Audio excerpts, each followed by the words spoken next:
guys, anyway, so today's video is going to be a history of how I got into hamsters and all that fun stuff.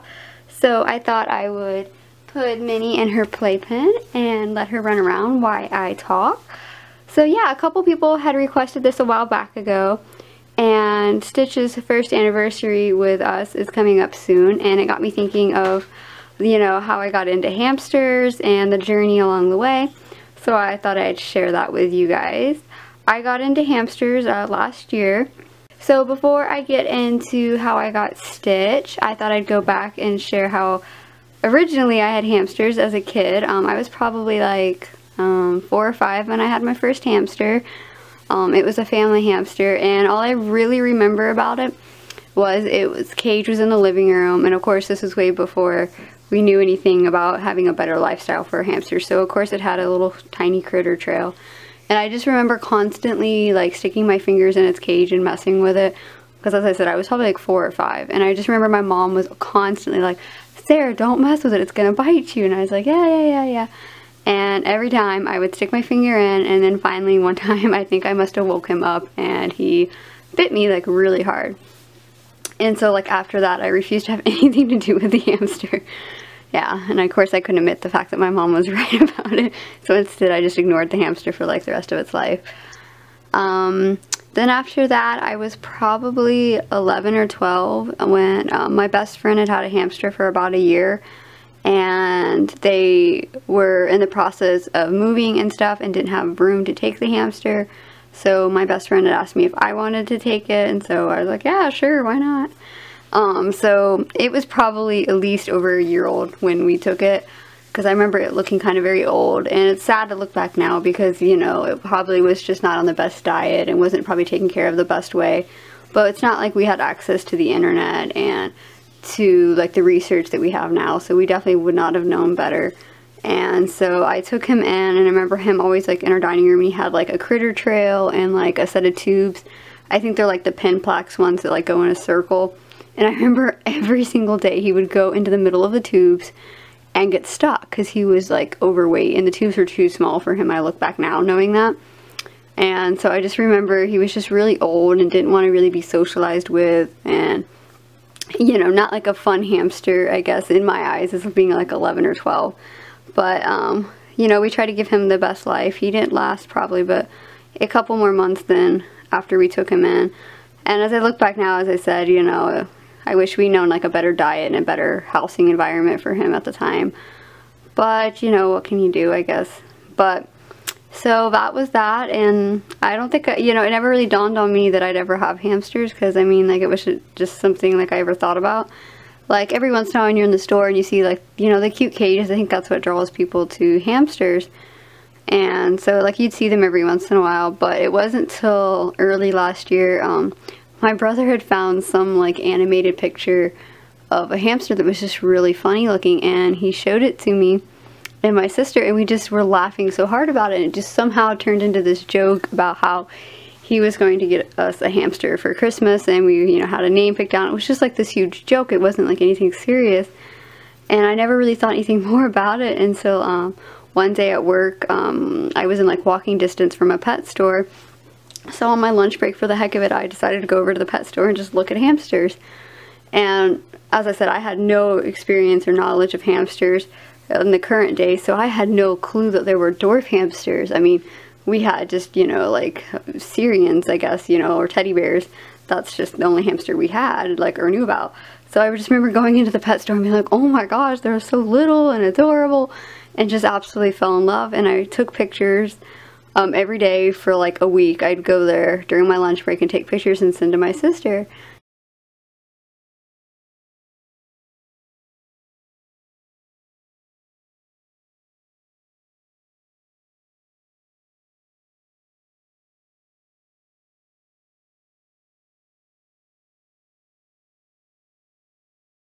And she ended up getting just absolutely smitten by them too, and she's just like not a hamster kind of person, or a rodent probably in that case, and so she just fell head over heels into, and it was like, wow, we seriously want a hamster. It became like a real thing, not like a joke. And so I started doing research and stuff like that, and I would remember walking around the store on my lunch break and seeing all these neat toys and stuff that they had for hamsters and going, wow, this has just come so far and how fun it would be. And so yeah, then I started the research process and found out about dwarf hamsters, and that was just a really neat thing because, you know, they're just so cute. And I instantly fell smitten with robos. And so my sister, you know, as well, and we had talked to our mom about it, you know, about needing to get hamsters, and she's like, you know, like, this is a joke, like, you're not seriously, like, and we were like, no, we really do, like, we actually do want a hamster. And my mom was like, not for it. She's like, no, you're not, that's not happening, you're not, you know, it's not a serious thing, and we don't need another pet and all that stuff.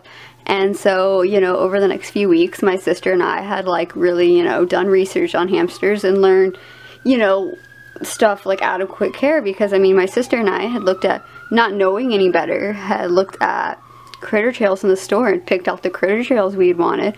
And I remember liking, like, the pink sparkly one or whatever that has, like, a little lookout area on the top. I think PetSmart still sells it.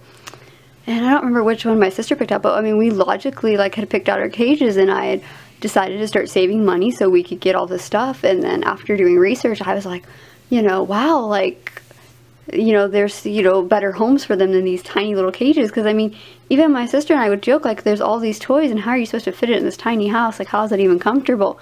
So that's what led me to start researching it, and I had come across how, you know, tanks were better for them. And so I had took that research and we had showed our mom, and my mom still was not going for it. She's like, you know, no, it's not happening. And then slowly but surely, like, we would be at a pet store and we would take her to the hamster aisle, and like, she slowly but surely was like, okay, they're not so bad, they're pretty cute. And I think, like, over, you know, my sister and I made sure to, like, show her that it was a responsible thought. And, you know, my mom ended up telling me that, hey, you're an adult, you can have a hamster, it's in your room as long as you care for it. But my sister, she wasn't ready to, you know, let that happen, because, you know, my mom's like, that's an expense and that's a responsibility, and, you know, you're busy in school, and is it going to be a serious thing?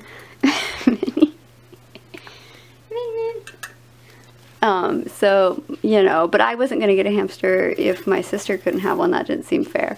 So my sister worked really hard to show my mom that she was responsible and would be able to put away money for, you know, helping care for it, and, you know, have enough responsibility to make sure its house was clean and all of that all the time. And so through that process, I remember picking out things, you know, that we'd want and all that, and showing my mom. And so after a couple weeks of my sister, you know, showing how responsible she was, my mom eventually agreed to let her have a hamster as well. So then that started the fun process of getting everything together. We had found a person that was selling 2 20-gallons on Craigslist, so we got those.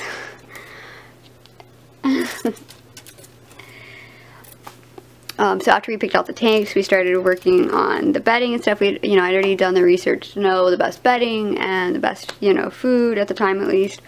So we got all that together. And then it started becoming, you know, what species we wanted if we could choose.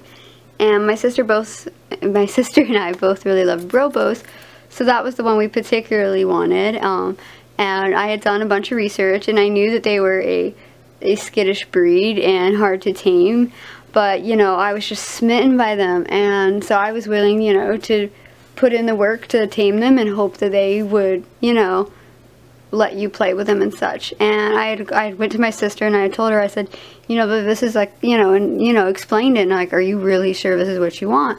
And, you know, she was all for it too. She's like, you know, yeah. So I think a part of it, she liked the same one I liked, but no, I know she, you know, was willing to put in the time for a hamster that, you know, as I said, would need a lot of work per se, and not just, you know, a teddy bear or a Russian Camel or something like that, where maybe it would take a little less contact with somebody. So then it was waiting for one to come up for adoption, and my sister got, you know, a set of hi, what are you doing? You can't have the whole spray. You can't. Yeah, I know you want it. Let me say hi. Say hi. We'll play pin escaper. Hold on. I'll get you a spray in a minute.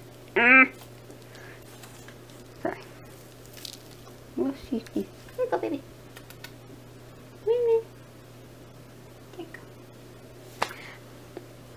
So anyways, a set of Robo girls came up for adoption. My sister had been, you know, planning on adopting just one, but a set of girls had come up, and we went to see them, and my sister fell in love. There were actually 3 of them. One was a little more aggressive, and the 2 were very docile. And the one she fell in love with was one of the docile ones, and they, you know, the 2 sisters were cuddling together. They were playing. I mean, we came to see them more than one time. And every time they were always playing together or cuddling together, very, you know, attached. And the other one, you know, we called the aggressive one because whatever one of the 2 others were doing, whether it was the wheel or eating or whatever, the, you know, aggressive one would, you know, scare them off and chase them and bite them. And so my sister decided that she wanted the 2. And of course, not really truly knowing too much better at the time that, you know, 2 needed more space than a 20-gallon. She adopted both, and, you know, I feel like she got really lucky in the Robo category. They're, you know, from the get-go. I mean, Belle is a little more skittish, but Emma especially is very, you know, human-friendly. You know, she's a little standoffish, but, you know, most of the time, you know, she loves to, you know, have somebody in her cage. She doesn't necessarily like to be, you know, picked up and held, but, you know, she'll come climb up in your hand. And honestly, from the get-go, she was like that. She was not like that skittish, typical Robo that, you know, weeks that you're trying to coax the hamster and coming out and getting a treat or something. So, as I said, I think she got really lucky. So, a few days after my sister got her girls, a Robo boy came up for adoption, and I felt like it was perfect because I had wanted a boy. We weren't going to breed ours together, but I just had always wanted a boy. So it worked out great, and we went and we picked him out and brought him home.